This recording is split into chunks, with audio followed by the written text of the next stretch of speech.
Saúdo todos os escritores, saúdo a todos aqui presentes, presidente da Fundação Cultural, Silva. Repito que é uma alegria imensa estar aqui compartilhando com vocês um pouco sobre nosso trabalho, sobre essa paixão que nós todos temos em pesquisar e também em escrever. E ótimo, é um momento maravilhoso em que, ainda vivendo os festejos dos 137 anos de fundação de Jaraguá do Sul, nós nos dediquemos uma noite para comentar um pouquinho sobre esses trabalhos que todos estamos fazendo de uma forma ou outra para contarmos a história de Jaraguá do Sul, de nossa querida Jaraguá do Sul, cada um com o seu aspecto, com o seu ponto, com sua paixão, vamos dizer assim, diferente. Sobre esses livros que fiz a partir do ano de 2005, quando foi a primeira edição, o livro Família Sógor, um laço entre Hungria e Brasil, parto desse, como ele muito bem colocou. Todos esses livros, iniciados por esse, nasceram de vivências ou de experiências que tenho tido desde minha infância. Eu posso dizer que eu tenho um vício, um pequeno vício, porém um vício muito bom, um vício salutar, que é o vício de buscar, de tentar resgatar aquilo que já está totalmente esquecido ou que está fadado ao total desaparecimento. E isso, memórias de pessoas, memórias de famílias, de locais, de histórias, enfim. Esse é o vício salutar que eu posso dizer que tem. Esse livro nasceu de uma experiência ou de uma frase, vamos dizer assim, que eu ouvi de minha saudosa avó materna, pois essa família era da família de sua mãe, também a Leonie, que aí está, também minha prima, mesma descendência, e uma frase que ficou na minha cabeça quando me dizia: será que ainda existe alguém da família de minha falecida mãe na Hungria? Essa frase ficou martelando no meu inconsciente durante muitos anos, quando comecei a pesquisar e aqui está. Me lembro que naquele período, 2004, 2005, não havia quase nada sobre imigração húngara. Havia sim algo muito sucinto. Hoje nós já vemos diversos trabalhos publicados por Sidney, Silvia, enfim, Dona Olga, enfim, tantos outros trabalhos que vemos com muita alegria no decorrer desse tempo, foram nascendo, contando sobre essa questão, sobre essa riqueza que nós temos em Jaraguá do Sul, que é a presença húngara. Depois irão explanar e terão muito mais possibilidade de explanar do que eu sobre esse assunto. Depois, com o passar dos anos, nasceram outros trabalhos. Eu acho que, devido também a essa experiência, essa influência que recebi desde a minha infância, por ser uma pessoa em Jaraguá do Sul, porém que viveu e vive até este momento no bairro de Nereu Ramos. Como nós todos sabemos, o bairro de Nereu Ramos era conhecido e ainda é, há resquícios muito profundos, vamos dizer assim, de colonização italiana, sobretudo no Trento. Essa maneira de ser, essa maneira de viver dessas pessoas me influenciou muito, muito. Por isso, esse grande incentivo à fala do dialeto trentino, que é a língua, já foi um dia a segunda língua mais falada naquela localidade, e é de uma riqueza muito grande, é de uma importância imensa que nós apresentemos. Como conhecedor dessa realidade, diversas vezes estive na Itália fazendo palestras também sobre a cultura de nossos imigrantes, sobre a vivência das tradições que nós temos, sobre os valores que nós herdamos dessas bravas pessoas que um dia deixaram sua terra de origem e vieram colonizar a nossa região. Posso citar uma dessas experiências quando estive no Liceu Bertrand Russell, na cidade de Claes, província de Trento, na Itália, a convite da Associação Trentini del Mondo, falando a uma plateia gigante de estudantes universitários e de seus professores, quando falava sobre a experiência do que nós vivemos, sobre a história verdadeira dos imigrantes trentinos, e me foi pedido para continuar essa palestra no nosso antigo dialeto, o dialeto trentino, e assim eu fiz, que despertou o interesse, os aplausos de todos, que mesmo essas pessoas que vivem hoje nessa região perderam essa identidade, perderam esse dialeto, ou italianizaram esse dialeto, com a fala quase obrigatória da língua italiana gramatical, apenas a nível cultural, e ainda nas pessoas mais idosas, preservou-se. Esses professores e essas pessoas diziam: vocês falam o dialeto arcaico, o dialeto verdadeiro, ou seja, é uma riqueza que nós temos. Esse é um dos pontos. Não vamos nos aprofundar nesse momento ou nisso, mas é uma riqueza que tenho dentro de mim, que influenciou muito na minha infância. E depois, aquele que é a minha paixão principal, vamos dizer assim, que foram esses 3 livros, Frutos de um Sim, Vida, História e Obra, de Padre Antônio Eckermaier. A partir deste livro nasceu aquela que foi a sua obra-prima lá em Nereu Ramos, a nossa igreja Nossa Senhora do Rosário, a paróquia Nossa Senhora do Rosário, e durante a elaboração desses 2 livros nasceu este livreto, do qual já vou falar também da importância. Eu acho que, como dizia, minha paixão principal é falar deste homem, desta pessoa que imagino que o Gilmar, tenho certeza que o conheceu, lembra dele, alguns de vocês também lembram dessa pessoa ilustre, do qual pude mergulhar profundamente, vamos dizer assim, na vida, na biografia, nesses anos de pesquisa.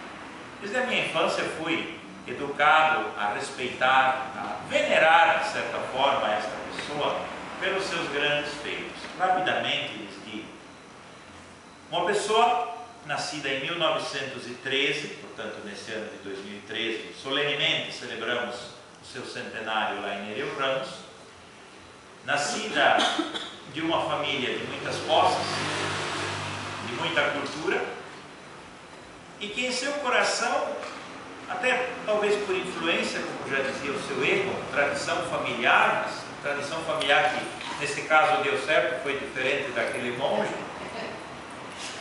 sente em seu coração esse chamado de Deus, vamos dizer assim. Não vamos entrar aqui em discurso teológico, mas enfim, vamos falar da pessoa. Sente esse chamado para ser sacerdote, para ser padre. Mas mais do que isso, mais do que ser sacerdote, mais do que ser padre, ele quis ser missionário. Não foi obrigado, ele quis, e escolhe o Brasil para isso. No ano de 1934, vem a esse sul do Brasil, carente dessa assistência espiritual, material, vamos dizer assim, e conclui seus estudos de filosofia, de teologia, é ordenado sacerdote, enfim, e é nomeado para Hansa, o par que nós temos hoje, que pertencia a Jaraguá naquele tempo. Nesse espaço de tempo, começa a sua visita pastoral a uma comunidade muito pequena, muito humilde, vamos dizer assim, que era a comunidade de Retorcida, no Nereu Ramos. Encontra pessoas, vários imigrantes ainda vivos, não sabiam falar o português. Encontra uma comunidade espalhada de agricultores, pessoas humildes. Sabemos como era a realidade na época, com muitos filhos, sem grandes posses, uma pequena capelinha com um cemitério no morro, e essa é a realidade que encontra. O que mais me impressiona na vida desse ser privilegiado foi que gostou desse lugar, gostou dessa realidade e quis viver ali a sua vida. E aí lança para esse povo o grande desafio da construção da Igreja Nossa Senhora do Rosário, que nós temos lá em Nereu Ramos, que sem dúvida é um dos pontos turísticos principais aqui de nossa região. Lança esse desafio que não para apenas aí. O povo, na época, verdadeiramente achava um absurdo uma construção nesse porte, nesse nível, por ser uma comunidade pequena e com escassez de recursos. Mas confia nesse seu líder, que inspira confiança a esse povo, confia, e aí está essa obra maravilhosa que nós temos. Um homem que não para apenas nessa obra, pensa também na saúde daquele povo e constrói um pequeno hospital, a Casa Centro Shalom, muitos de vocês conhecem, foi projetada para isso, para ser um hospital, funcionou como tal. Enfim, foi, vamos dizer, entre aspas, um verdadeiro prefeito daquele lugar, que não é município, é um bairro um pouco afastado aqui do centro da cidade, mas que se torna um líder. Não vamos entrar aqui em todas as obras e tudo que influenciou naquele lugar, até a luz elétrica, até a iluminação pública teve a mão dele para acontecer lá. Então nós vemos aí um grande homem, uma pessoa fantástica, que desenvolveu essas obras.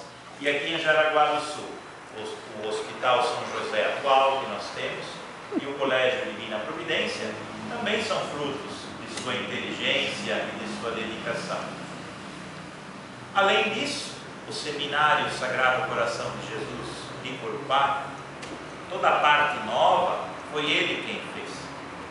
Um pequeno detalhe que não podemos deixar de mencionar neste momento que falamos dessa pessoa: não era formado em arquitetura, era um autodidata nessa área, um autodidata que realizou todas estas obras. E eu conheci pessoalmente acadêmicos na conclusão do seu curso de arquitetura, no momento de apresentar o trabalho de conclusão do curso, realizar trabalhos baseados em suas obras, nas obras de um autodidata. Podemos assim, hoje, passados quase 30 anos do seu falecimento, compreender ainda a grande importância de termos essa pessoa que renunciou a tudo, renunciou a tantas carreiras que poderia ter na sua terra natal, renuncia até a própria família para realizar tantas obras em favor do nosso povo, e uma pessoa que, sem sombra de dúvida, foi muito conhecida e marcou, por que não dizer, marca ainda hoje a história de Jaraguá do Sul. Então eu acho que, baseado nesse trabalho, muito rapidamente poderíamos falar durante horas sobre sua biografia, e essa, o padre Vicente Schmitz nasceu muito semelhante de um líder que foi na comunidade de Corupá. Se hoje Corupá tem banco, se tem escola, se tem tantas outras obras, inclusive o hospital que tinha, também teve seu dedo, teve sua mão, teve sua inteligência. Eu acho que a importância de viver essa experiência que nós trazemos de berço, dessas pessoas, dessas figuras que fizeram a nossa história, que fizeram a história de Jaraguá do Sul, é muito salutar. Não apenas por uma experiência própria ou algo que nós possamos eventualmente ter em nosso coração como gratidão, como curiosidade de conhecer sobre a vida dessas pessoas ilustres, mas eu acho que, acima de tudo, uma gratidão a nível geral pelas obras que fizeram. Essas pessoas não podem ser esquecidas. Essas pessoas que, em tempos tão precários em relação ao que nós temos hoje, dedicaram suas vidas para o bem do povo, não só o bem espiritual, mas o bem material, para a cultura, para o lazer, para a saúde, enfim, para a educação e, enfim, para aquilo que puderam. Eu acho que conhecer cada vez mais a biografia dessas pessoas que em outros tempos fizeram a nossa história são o modelo que nós precisamos para o mundo de hoje.